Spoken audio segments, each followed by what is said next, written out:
Despite the railways dramatically changing the way we live, by the 1930s, aerodynamic design had stood surprisingly still. Train design fundamentally hadn't changed for 100 years since this, Stephenson's rocket. You can see the classic cylindrical boiler, we've got the smokestack at the front, and this completely snub, flat, unaerodynamic nose. It would take a radical thinker to come up with a plan that would change train design forever.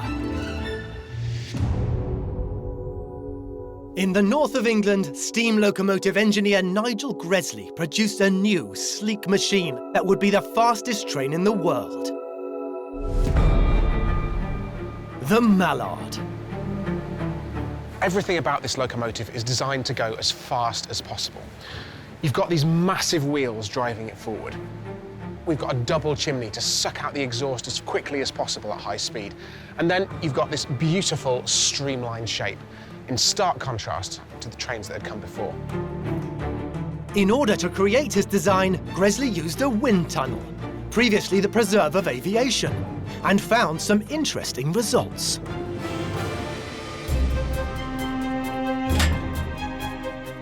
Andrew Steele is visiting test centre The Train Rig in Derby to see what a difference a streamlined design can create. This is the test track. It's 150 metres long, and we can accelerate trains to 75 metres a second, which is over 250 kilometres an hour.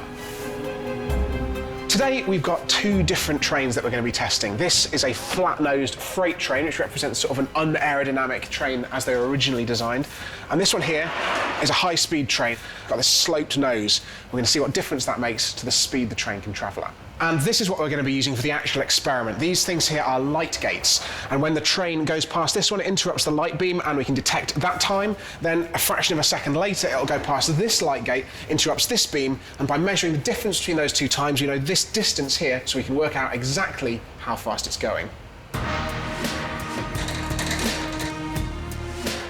The model trains are fired using giant rubber catapults.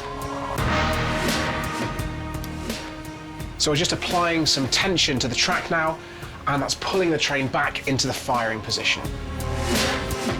I'm almost as tense as the train is. Okay, so just, here he goes.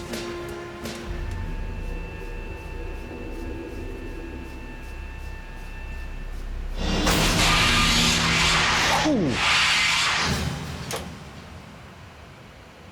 That was fast. Ooh. And believe it or not, that was a sort of slow test run. So now we've done that test run, the key thing is to find out the readings that we got from these light meters. We've got two readings here. At the first set of light gates, it was doing about 36 meters per second, but then by the time the second set of light gates, just a couple of meters later, it's only doing 34.5 meters a second. So you can see it's lost some speed, the aerodynamic drag has kicked in and slowed the train down. In the short distance between gates, the flat-nosed train loses around 5% of its speed. Next to be tested is the sloping-nosed model. Ready, aim, and fire.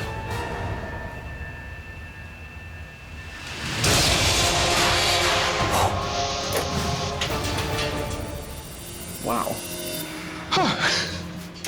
This time, the model speed reduces by only 2% between the light gates.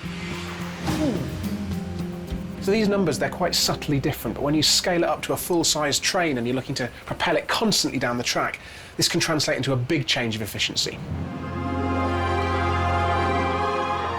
A fact Nigel Gresley spotted and exploited brilliantly.